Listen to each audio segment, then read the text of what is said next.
And I don't really care about the lighting. The point is to get the words on. Okay. Okay, first question is, what is most important? As a start, I can say that I can answer any of your questions completely, or my brother can. Between the two of us, we can answer any question you give us. So what's most important? Family and friends and life. That's a frequent answer. And nice and simple. Some people go on about what's most important. People also ask, well, important to whom or to what? It's just, I leave it open. But you answered it immediately, so kudos to you.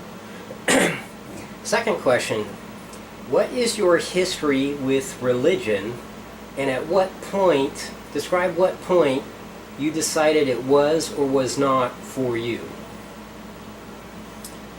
I was born a Catholic. I can remember the nun slapping my left hand in school because I was writing with my left hand and I was supposed to do that.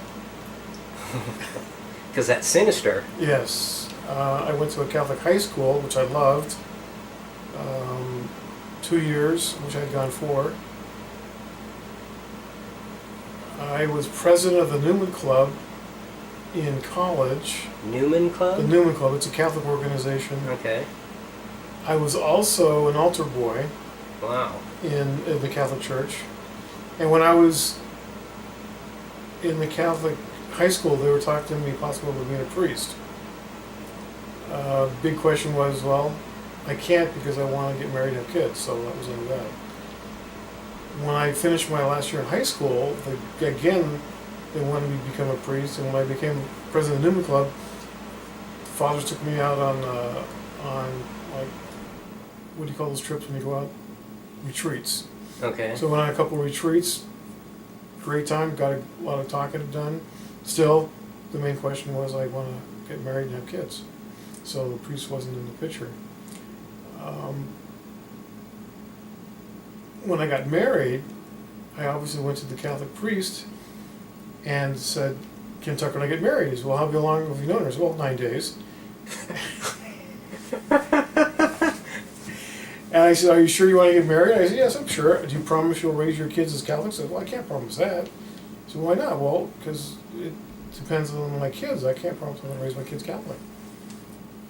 And the priest was concerned that I hadn't known Tucker long enough, which I've been married to since '83. That's 33 years, so I guess that wasn't too bad of a deal. Got 2 kids, 32 and 29.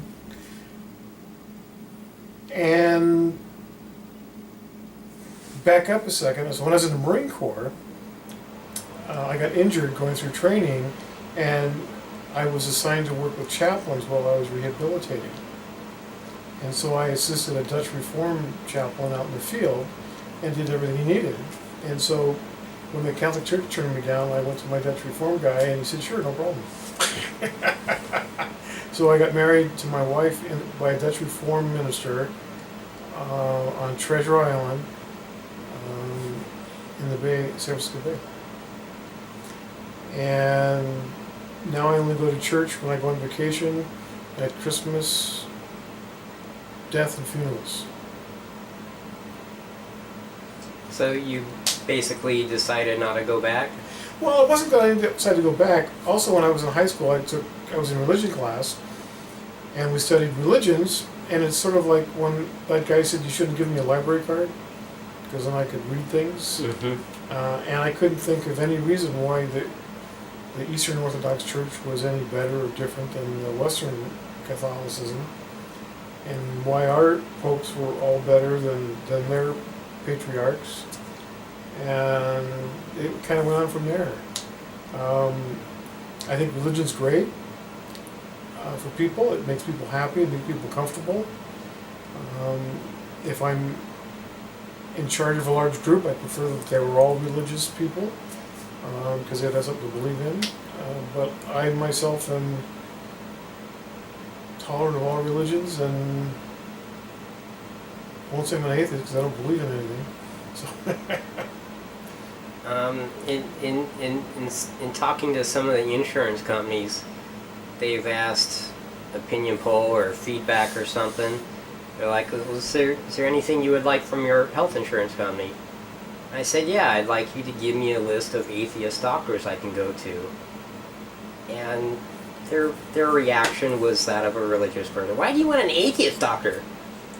Because I want him making decisions based off of evidence, not just what he believes. Because when I had bed bugs, the one doctor said, oh, you just have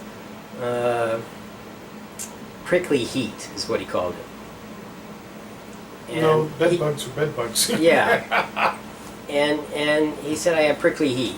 I'm like, just what the hell is that? And all he did was look at my leg and just saw the red bumps. He's like, oh, it's just prickly heat. And he did no testing at all. He just decided that it was prickly heat. And I spent another couple of weeks trying to figure out what the hell was wrong, until I realized it was probably bed bugs. And he told me that if I just take some Benadryl, all of my problems will go away. I'll be able to sleep, I won't get any more migraines, and my stomach problems will go away. And I said, well, screw it. You know, it isn't that much to buy a bottle of Benadryl. I'm going to give his method a shot. And of course, it was total bogus. But yeah, I had asked for an atheist doctor, and they didn't. I'm sure there is no atheist doctor network out there yet, or at least not that I have seen. Okay, so did you decide whether you were or were not? You said something about being an atheist? No, I'm not an atheist because I don't believe that I'm an atheist. Okay. And an atheist still has to believe that there is no God, otherwise you can't be an atheist. Not necessarily. From my example, I'm just apathetic. It doesn't matter to me whether God exists or not. Then you're not an atheist, you're an agnostic. Okay, whatever. I'm an apathetic. That's what I'm going to declare myself. All right. Okay, third question. And people have taken it two different directions, so I'm just going to ask it two different ways. Initially, my question was, if you were a superhero, what would your name be and what would your superpower be? But what I really wanted to know, people usually use like cartoons and comics and movie references. What I'd really like to know is what in your life might someone see you as a hero for? Interesting. Well, my first answer would be Brian O'Hara. That works. And my superpower would be that I didn't have a superpower, but I was just really good at everything. That works too. Sort of like they always thought that once you become a master of something, you're a master of everything. Well, I found out that doesn't work. No. And your second question is, what would I have done in the past? Yeah, what in your life? Well, so I have to think of things. Well, I'm proud of my two kids. Yeah. All right. So super dad. And I'm proud of my judo camp, which has been running since 1991.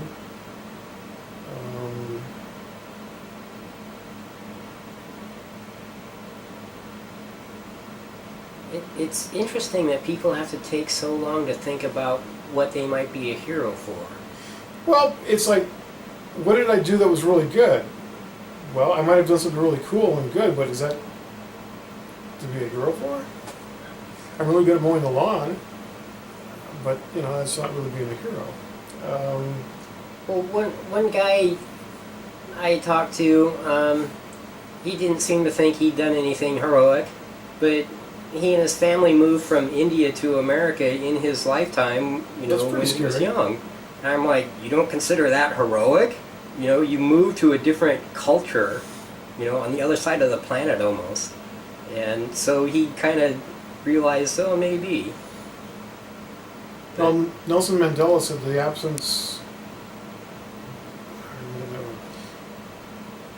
He said that heroism wasn't the absence of fear, it was... Courage was being able to succeed in spite of... Yeah, in spite of it. In spite of fear. So, you know my superhero power? What's your superhero power? Surviving a brain tumor. That's pretty cool, too. How many times? Yeah. Once, but every single minute afterwards. Mhm. That's what it takes. Well, I saw my optometrist today, and I was diagnosed with macular degeneration in the 70s. And my symptoms are still the same. And he thinks that's very strange. Well, let me know if you get glaucoma. I know they tested for me for that also. No, but we do the cannabis thing here at my house. Oh, okay. So if you ever need that. Okay, my fourth and final question. Do you have any questions you would like to ask me? And that also is completely wide open. Okay. Who do you think my favorite comic book superhero is?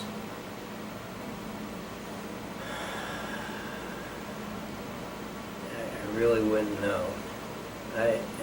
You make me think of the Canadian hero Sasquatch. Because you're kind of a big burly guy, but you probably don't see yourself that way. No, I don't. You just see yourself as a normal guy because that's the guy you've always been. Right. Yeah, I don't know what kind of hero.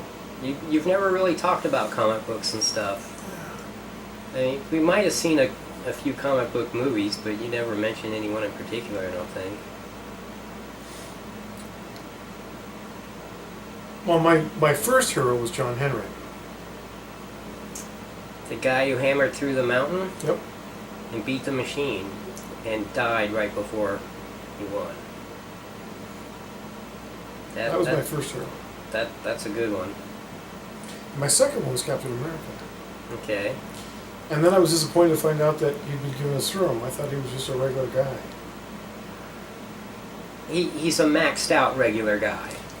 Yeah, but I didn't know he'd gotten a serum. Hmm. I'd missed that part of the story, so I always thought Captain America was really cool. Sort of like he was in the same way I thought Batman was cool, because they were people that did amazing things that were just normal people. Yeah. I forgot to mention my other superpower, the comic book version. I wish to grant other people superpowers. There you go. I think that would be really cool. So, your the first heroes that impressed you in legend and lore were John Henry and Captain America. Yep. Okay. Did you ask me any questions? What was the question you asked me earlier? Who did you think my superhero would be? Yeah. You said Sasquatch. Yeah, and I knew that couldn't possibly be because it's actually a nebulous reference. Do you know who Alpha Flight is? Yes. Oh, you do? Okay, Yeah. well, he's an Alpha Flight. Yes. They're the gay Canadian superheroes. I don't know that they're gay, but they are Canadian. Yeah. Well, I thought they were created to be gay to be more politically correct. That might be a later thing. I don't know. Yeah, that was never brought up when I Okay. first collected them. I probably still have a few Alpha Flight comics. Sasquatch was pretty cool. Yes. So you don't want to know what the purpose of life is or anything like that? Not that I would really know, but I have an answer for it anyways. Well, I had a second question for you. Oh yeah, go for I'm it. gonna square root of 1. Is 1. Excuse me. Square root of the -1. Okay. 2 to the third power. 2 to the third power is 8. Epsilon. Pi. And what about those? What does that mean?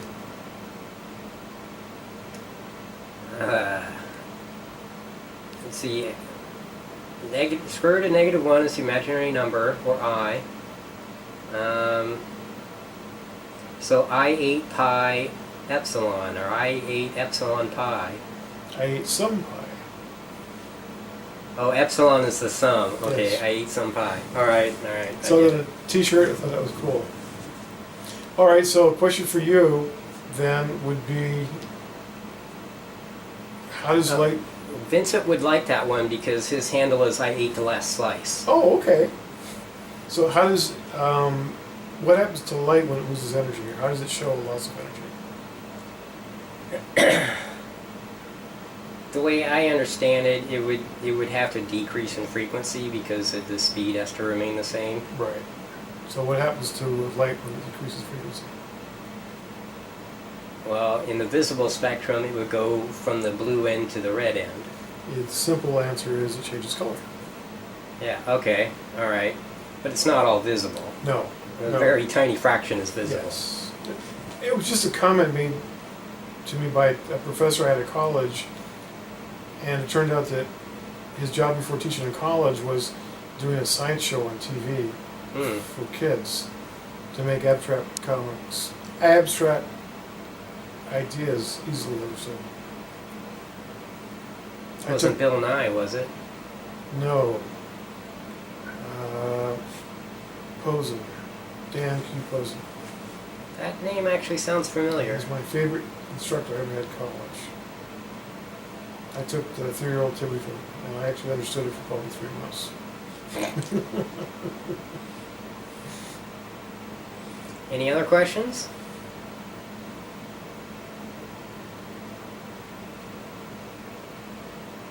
It's the most powerful card in Magic. Basic land. Okay. That's it. Because that's where all the mana comes from. So, do you know the purpose of existence? Yes. And it got me in big arguments with my daughter at Kendall. So what's your answer to purpose of existence? Well, life. The idea of life is to replicate itself. That's probably the definition of life, is replication. I read a really good definition of life. It basically came down to replicating itself. And the big argument that my daughter and I came into was about marriage, and she felt that gay marriage would be appropriate, and I thought that no, it should not be appropriate because the definition of life is to reproduce itself, and that marriage was a function as a stable unit in our society to provide for the orderly reproduction of life and therefore the existence of the state. Well, I will wholeheartedly disagree with you on 2 counts. The purpose of life is to decide what your purpose in life is.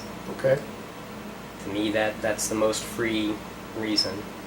And marriage cannot be defined by anyone outside the marriage. Except that it's a codified concept for a man and woman to be a unit of stability within The only thing that makes a marriage, gives sanctity to marriage, is the people involved in it. That's true, but in Brave New World, policemen are gay and do not reproduce. Okay, that's Brave New World. Yes. Which is the end of civilization as we know it. Okay. Anything else you'd like to share with the universe on camera, online? To all my friends? Piper's a pretty good wrestler. Who, what? Piper's a pretty good wrestler. Piper, your daughter? Yes, yes. That's probably the most thing. I've got a photograph of her pinning this guy, and it was actually published in a newspaper. And she got upset when I actually bought the print and had it framed. Oh. But yeah, that's I'm pretty proud of that. She was a tough kid.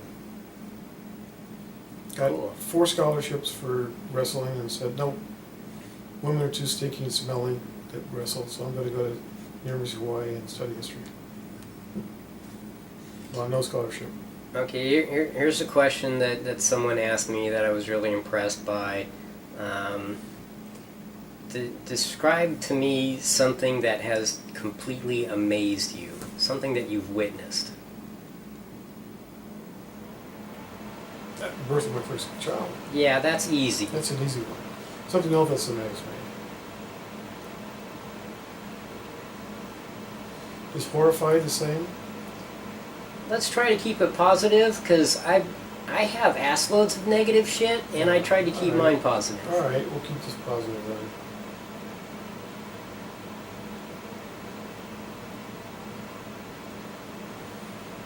Come on, it can't be that hard to think of something amazing that you But witnessed. there's a few. There's quite a few. Well, rattle a couple off. I ended up having to name a few myself.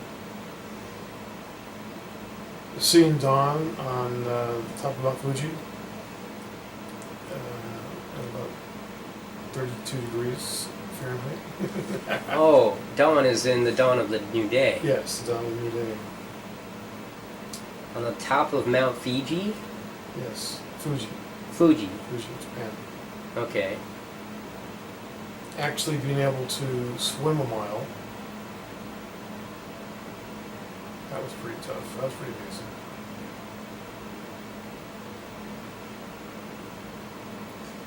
The first one that came to mind, there were a couple. In college, I was studying with a friend of mine who had a wife and a kid and another one on the way. And his son kind of started acting up a little bit, but my friend, the kid's father, didn't overreact at all. He went up to him, sat down and said, listen, this is the way things should be, and just sat down and spoke to him like another human being. And the kid said, oh, okay, I get it. And to me, that was one of the most amazing parenting skill things I've ever seen. And I've got family issues, so that to me was very impressive. I saw a blimp in Phoenix once that was angled just right to make it look like a fucking UFO. And I was driving at the time, and everyone else was slowing down. And then I realized what everyone was looking at. I'm like, that's cool. Do I get to witness a UFO? It's like, no, it's just a blimp. But it was still a kind of a neat experience. There was another one when I was in Phoenix, watching the dust storm sweep across the city. It was literally a wall of dust that just swept across the city. You know, like those magic cards, that wall of ice where there's a guy in front of the wall and the guy underneath it. Is that positive? Huh? Is that positive? It's not, but it was amazing. Yeah, yes. The magic card reference was not positive, but the desert storm was definitely amazing. And also in Phoenix, shortly after the desert storm, the wall of dust is the lightning storms that were directly over your head. Yes. There was no time difference between the thunder and the lightning. You would look straight up and it would arc across the sky. Mm-hmm. That was just amazing. So I'm walking through Roosevelt Square, which is in New Orleans, Okay. and I smell something. I have no idea what I'm smelling. I follow the scent, and I come upon Café du Monde. Cafe du Monde? Yes. And what's that? It was a place my mom took me when I was a kid where she would drink chicory coffee and get me beignets. And the last time I had been there was in 1956. And I was walking through Roosevelt Square in 1980. And I had no idea what that place was. I just did the smell. I just remembered it. But I didn't know what I remember. I just knew I knew that smell. I followed it. That's what it was. It was pretty amazing. That's pretty cool. Well, anything else to add to the universe of the internet? And I already asked that question, but I always ask it twice. Okay. I'm always pumping for more new information. Pay it forward. What's that? Pay it forward. Yeah, I like that. You know Game Board Geek? Have you ever heard of that? It's on the internet. Okay. It's supposed to be the end-all idea of collection of all the games that exist in the world. Well, they have a place on it called Pay It Forward. And if you're looking for something, you go to that and you put on, I'm looking for this, and people send it to you. It's called Pay It Forward. There's also a movie called Paid For. That's right? what I was. That's my original reference. But yes, but it actually exists. At least on Game Board Geek. Okay. So then we're through then? Yes. Anything else? No? Okay. Alright. Well, There's my friend Brian.